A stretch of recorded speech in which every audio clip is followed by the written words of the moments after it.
Okay sir.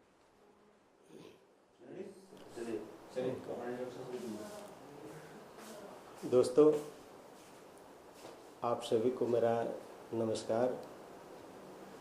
और मेरा नाम सूरज देव साहू है। मैं झारखंड रांची के रहने वाला हूँ। करीब मैं 20 साल पहले जब 1986 में मैं झारखंड को छोड़ा और बम्बई शहर में आ गया। और बम्बई शहर में आने का एक ही मकसद था कि मुझे सिंगर बनना था। सिंगर बनना के लिए मैं बम्बई आ गया और काफ़ी स्ट्रगल करने लगा सभी के पास, क्योंकि सभी ने बोले कि भाई आपकी आवाज़ अच्छा है। तो मुझे भी मालूम था कि मैं भी एक समय था जो किशोर, रफ़ीक, मुकेश सभी का फेवरेट, मतलब एक पसंदीदा हमारे थे। तो उन्हीं के बदौलत सिंगिंग के बारे में सभी जगह स्ट्रगल करने लगा। उसके बाद तो खैर इतना आसान से तो खैर चांस नहीं मिलता है, पर गीत उत लिखना शुरू किया। गीत सब लिखने के बाद उनका गाने का धुन बनाने लगा। धुन बनाने के बाद मुझे लगा कि कुछ तो गाना अच्छा बना है। अब ये धुन बना के लोगों के पास आना जाना शुरू किए कि सर मैं ये लिखता हूँ, मैं राइटर हूँ, मैं मेंबर बना हूँ। तो इस तरह के सभी लोगों के पास मिलना जुलना शुरू कर दिए। फिर भी कोई ऐसा नहीं सपोर्ट किए कि भाई चलो देख लेते हैं तुमने क्या चीज़ बनाए। नहीं, लास्ट में मुझे इतना लंबा संघर्ष करने के बाद फिर यही स्टोरी लिखना शुरू की। स्टोरी लिखा, गाना तो लिखता ही था, स्टोरी लिखा, डायलॉग लिखा, सब लिखते लिखते चलते ही जा रहे हैं लोगों के पास मिलते जुलते। फिर भी कोई सुनते नहीं कि भाई देख लो, देख लेते इनका क्या चीज़ है क्या नहीं। आज तक तो कोई कहा नहीं इस तरह का। लास्ट में इतना बड़ा कदम उठाना पड़ा मुझे कि अब कोई सुनने वाला है, हमारे फरियाद नहीं सुनने वाले बॉम्बे में। अब अपने को ही कुछ करना पड़ेगा। जब गाना बन गया, स्टोरी लिख दिया, डायलॉग बन गया, तो उसके बारे में सब चीज़ मालूम हो गया। तब सोचे कि अब 2 पैसा अब अपने ही से खुद लगा लेते हैं और एक फिल्म ही बना देते हैं। तो वही 2 पैसा लगा लिए और इस फिल्म को खुद अपने से ही निर्देशन करना पड़ा। और वो भी आज आपके सामने। यही तो प्यार है। फिल्म को खुद डायरेक्ट करके और आज आपके सामने रख दिया हूँ। और आगे तो दर्शकों को मालूम होना चाहिए, देखेंगे तो पता लगेगा कि क्या चीज़ कैसे बना, क्या चीज़। 20 साल की इतनी बड़ी लाइफ होती है, इसमें कभी आपको परेशानी महसूस नहीं हुई कि मैं घर से यहाँ आया और 20 साल की जिंदगी की बीच की जो लाइनिंग है आपकी, देखिए इसमें कभी ये नहीं हुआ आपका कि मैं घर जाऊँ, रिटर्न हो जाऊँ, नहीं हो रहा है काम ऐसा? नहीं, देखिए बात घर जाने की बात अगर कर दिए तो वो चीज़ मैं याद नहीं करना चाहता था, क्योंकि घर तो लोगों ने भेज रहे थे किस तरह का मालूम है।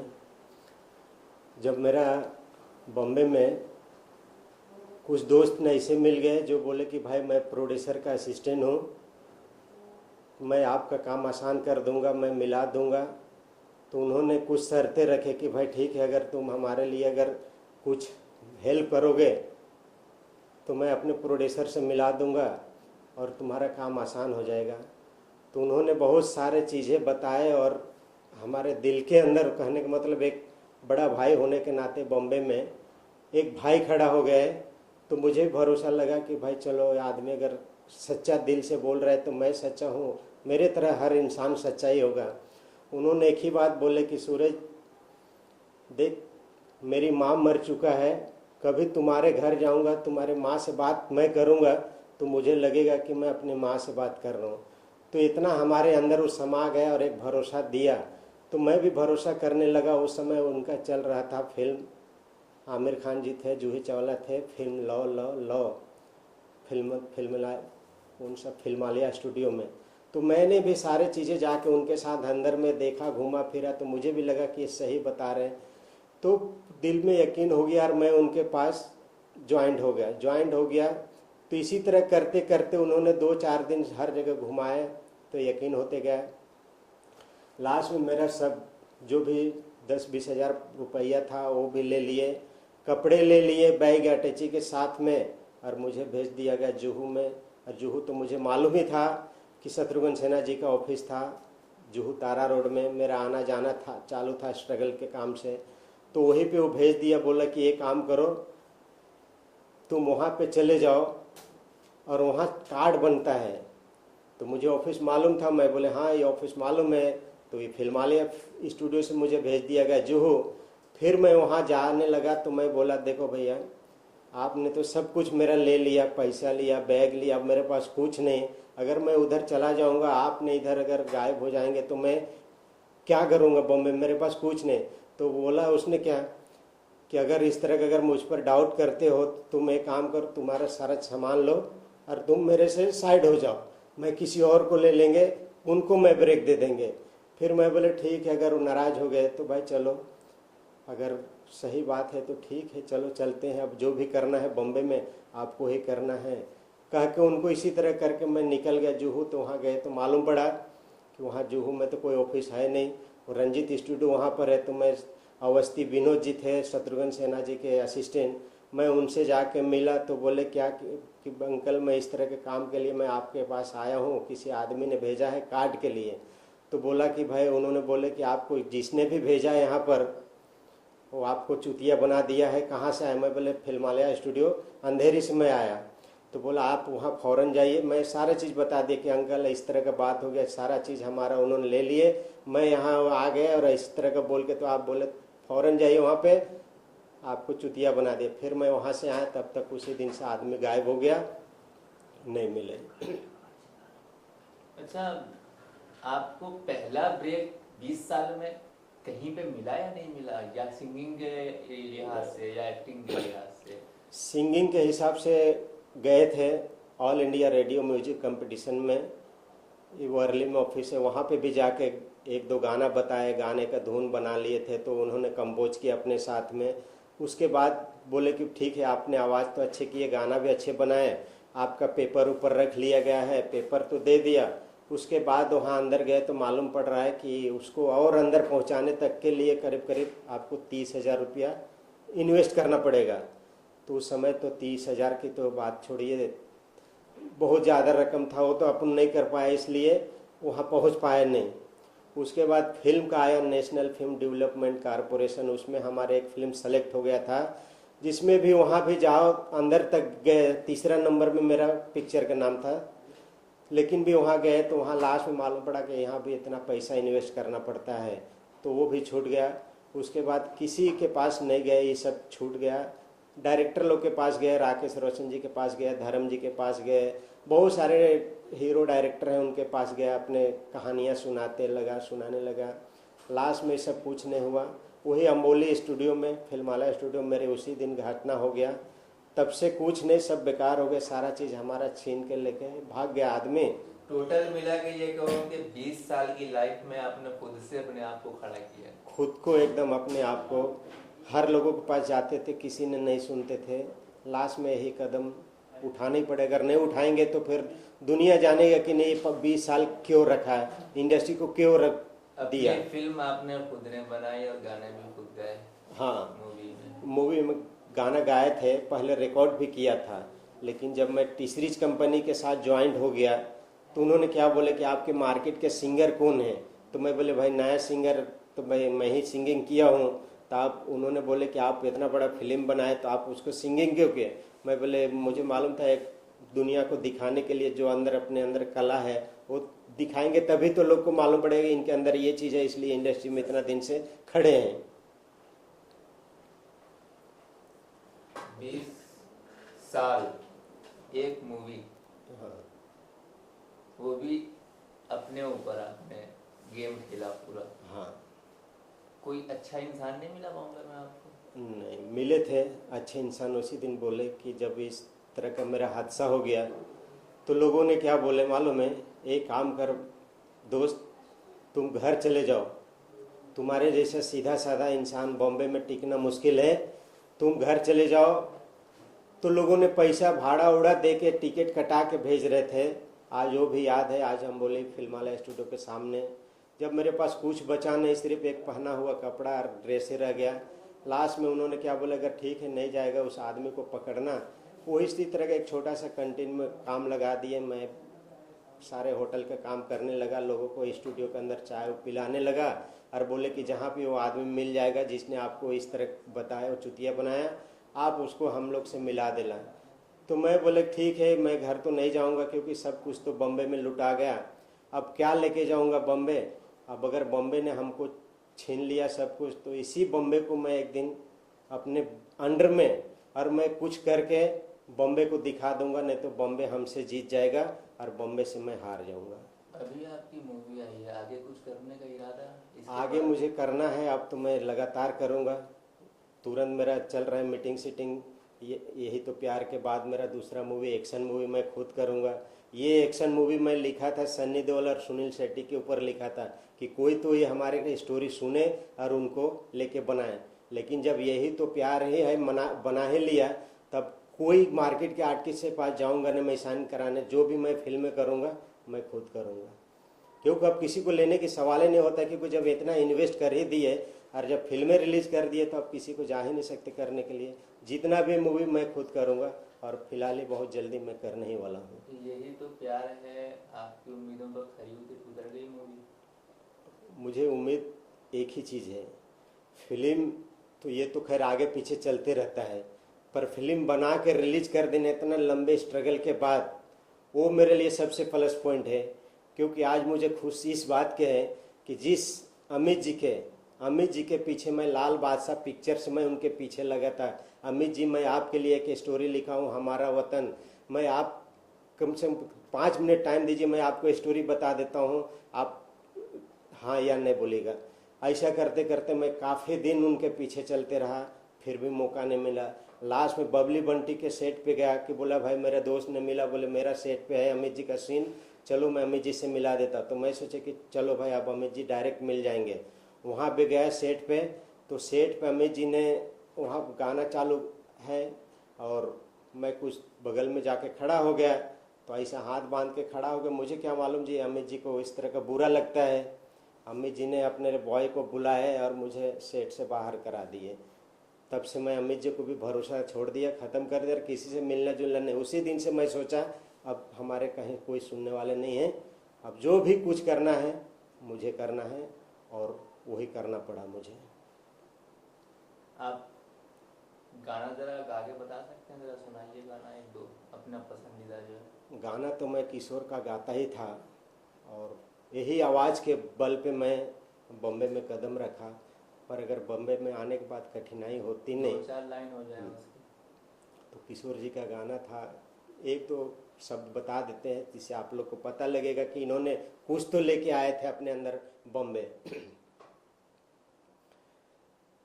किशोर जी का है। आँखों में काजल है, आँखों में काजल है, काजल में दिल है, चलो दिल से लगा के मुझे तुझसे ही प्यार किया जा। ये किशोर जी का गाना था। तो सारे गाने किशोर के हम फेवरेट थे, तो यही सब एक हमारे दिमाग में था कि मैं भी एक अच्छा आवाज़ लेके घूम सकता हूँ। इस उम्मीद पे मैं बॉम्बे आया। बस उसके बाद अपने गाना लिखने लगा, उसका धुन बनाने का आसान हो गया। फिर धुन जब बनाने लगे तो इजी हो गया कि भाई अब स्टोरी लिखो। स्टोरी लिख दिए तब कोई दिक्कतें नहीं। यानी राइटर भी बन गए, सिंगर भी बन गए, एक्टर भी हाँ, बन गए। आज मैं 20 साल में आपने सारे हुनर सीख लिए। आज मैं सब जगह बता सकता हूँ, क्योंकि कोई मुझे सपोर्ट नहीं किया, मैं खुद अपने सपोर्ट से सारा चीज़ किया। तो मैं सभी को बोल सकता हूँ कि राइटर, डायरेक्टर, प्रोड्यूसर, एक्टर और बोलो तो सारे हुनर, सारे चीज़ें मेरे अंदर हैं। इसीलिए मैं सब चीज़ करके अपने पिक्चर में दिखा दी। सूरज जी, आपने 20 साल में इतना बड़ा स्ट्रगल देखा, उतार चढ़ाव देखे, और आजकल बॉम्बे में लड़के लड़कियां कितने ही लड़के आते हैं एक्टर्स बनने के लिए, तो उनके लिए आप क्या मैसेज देना चाहोगे? मैं उनके लिए बहुत अच्छा मैसेज देता हूँ और दे रहा हूँ, और बल्कि मैं सपोर्ट कर रहा हूँ। क्योंकि मुझे मालूम है बहुत सारे लड़कियाँ आए हैं, लोग काम नहीं देते हैं, उनको फालतू जगह पे लेके खड़ा कर देते हैं। पर मैं अब जिनको जिनको हेल्प किया हो तो खुद याद करेंगे। फिर भी मैं बताऊंगा कि बहुत सारे लड़कियों को मैं मदद किया हूँ, क्योंकि मैं उनको गाड़ी भाड़ा दे के घर भेज दिया हूँ। गाड़ी भाड़ा दे के घर भेज दिया हूँ। यहाँ पर स्ट्रगल करने वाली लड़कियाँ बिल्डिंग का भाड़ा नहीं दे पाते हैं, तो उसके मौके का फ़ायदा गलत लोग उठा लेते हैं। पर हमारे जगह पे आए, हमारे पिक्चर में काम करने के लिए, पर एक कहने का मतलब हीरोइन चूज करना और एक साइड जैसा चूज होना, तो कहने का मतलब इस तरह के लोग थे, तो उनको जो नहीं थे मेन लीड के लिए उनको मैं गाड़ी भाड़ा दिया, वो घर चले गए, नेपाल के थे। और कुछ लोग हैं जो उनको काम दिया, और कुछ लोग आए भी थे तो उनको भी मेरे फिल्म में काम दिया। सूरज जी, आपकी आगे की प्लानिंग के बारे में बताइए, आगे क्या करना है? हमारे आगे का प्लान यही है कि मैं जितने भी बॉम्बे में स्ट्रगलर लोग हैं, मैं उनको लेके जितने भी मैं फिल्म बनाऊं तो मैं उन्हीं के ऊपर बनाऊंगा और उनको ही काम दूंगा, ताकि उनको लगे कोई तो अपने लिए बंदा खड़ा हुआ जो कि हम स्ट्रगलरों को काम देके और एक मार्केट में ला रहे हैं। चलिए, जाते जाते बताइए, आज चुनाव का माहौल चल रहा है, आप किसको वोट देना पसंद करोगे? देखिए, किस पार्टी को? वोट मैं उन्हीं को दूंगा जो हमारे राज्य के लिए, देश के लिए जो अच्छे काम करे और हम जैसे तकलीफों होने वाले को तकलीफ दूर कर दे, बस हम उसी को वोट दूंगा। वोट तो दुनिया को देते आएंगे, लेकिन आज मुझे मालूम पड़ा कि हम किस चीज़ से परेशान हैं, हमारे कौन परेशानी सॉल्व कर सकता है, मैं उन्हीं को वोट दूंगा। लेकिन फिर भी आप किसकी सरकार देखना चाहते हैं? मैं तो एकदम साफ दिल से हूँ कि मैं चाहता हूँ कि भाई सभी चर्चा सुन रहे हैं मोदी जी का, तो मैं भाई मोदी जी को ही दूंगा, क्योंकि मोदी जी गरीबों के लिए बहुत कुछ करना चाहते हैं और सब लोग बोल रहे हैं कि मोदी ही करेगा, क्योंकि 15 साल से तो कांग्रेस सरकार को देख ही रहे हैं।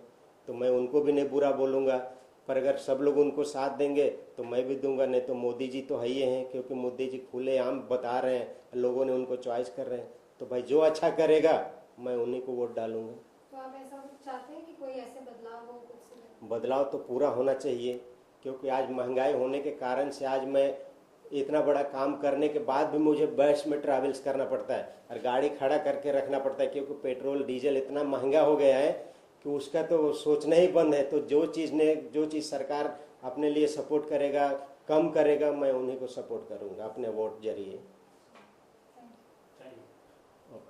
और कुछ कहना चाहोगे? और कुछ कहना चाहेंगे? और कुछ कहना चाहेंगे? नहीं, अब क्या कहना, जो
सर इलेक्शंस का दौर चल रहा है, आप पर्सनली किसे वोट करना चाहते हैं? देखिए, मैं किसी पार्टी का आदमी नहीं हूँ और मैं ये कहूँगा आपके एरिया में जो हो, जो अच्छा कैंडिडेट हो, चाहे जिस पार्टी का हो, जिसे आप जानते हो उसको वोट दीजिए।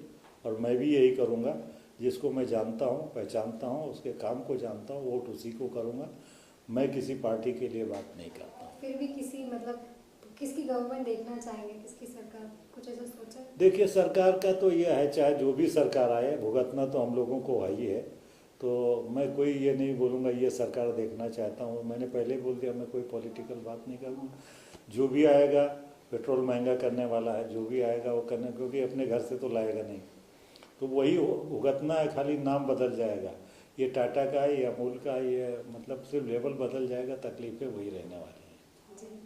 और ये जब लोग जागेंगे, जैसे धीरे धीरे जाग रहे हैं, जो यंगस्टर आजकल के समझदार होते जा रहे हैं, तो कभी ना कभी जब रिवोल्यूशन आएगा तो फिर तभी कुछ होगा। बाकी ये आए, चाहे बीजेपी आए, कांग्रेस आए या जनता पार्टी आए, जो भी पार्टी आए, भुगतना आम आदमियों को है। जी, जैसे बॉलीवुड के जितने भी एक्टर्स हो, जो भी हो, मतलब जो भी जुड़े हुए हैं, चाहे राखी सावंत है, चाहे जो भी है, वो लोग भी समर्थन देते हैं। ये किस तरह से आपको ठीक लगता है?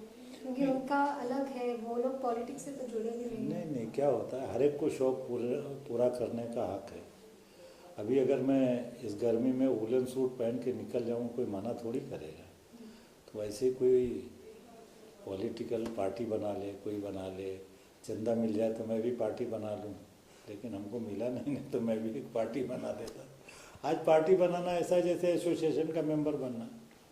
काम मिले आने के, सेंटा के मेंबर है, कोई मनसे का मेंबर है, कोई सेम आजकल पॉलिटिक्स हो गई। तो इस पे बोल के अपनी तौहीन करना, बोल करके फ़ायदा नहीं, इसलिए बेटर यह है। जय हिंद, जय महाराष्ट्र। जी, और जैसे आप बोल रहे हैं, आप ये तो नहीं बता रहे किसको वोट देंगे, लेकिन किस तरह का बदलाव चाहते हैं आप? बदलाव हम जो चाहते हैं तो मेरे ख्याल से नहीं हो पाता है, ना होगा। क्योंकि जो बातें करते हैं कि ये होना चाहिए, वो होना चाहिए, और बाद में पता चलता वो खुद ही वो कर रहे थे जो नहीं होना चाहिए। तो अभी मैं किसके बारे में बोलूं? और ये शायद खुला डिबेट हो तो मैं बोल भी सकता हूं, लेकिन अभी क्या इलेक्शन का टाइम है, इसलिए मैं बोलना बेहतर नहीं समझता हूं। लेकिन कभी इलेक्शन हो जाएगा तो खुल के एक इंटरव्यू दूंगा आपको, जिसमें नाम के साथ दूंगा मैं। क्योंकि वो टीवी की कटिंग, वोटिंग पेपरों की कटिंग रखी होगी ना, तो कल वो डिफेमेशन केस के लिए जाएंगे तो बता सकते हैं। जी, अपने दर्शकों को क्या कहना चाहेंगे? दर्शकों को यही कहना चाहेंगे, जब जो भी मैंने फिल्में बनाई हैं और आप लोगों की मेहरबानियों से चली हैं, आगे भी जो लेके आओ उसको भी देखिए और प्यार दीजिए। आप लोगों का बहुत बहुत शुक्रिया। आप लोग देखेंगे तो हम खुशहाल रहेंगे, ज़िंदा रहेंगे। बस यही आप लोगों से रिक्वेस्ट है कि हमको याद करते रहिए। Thank you very much.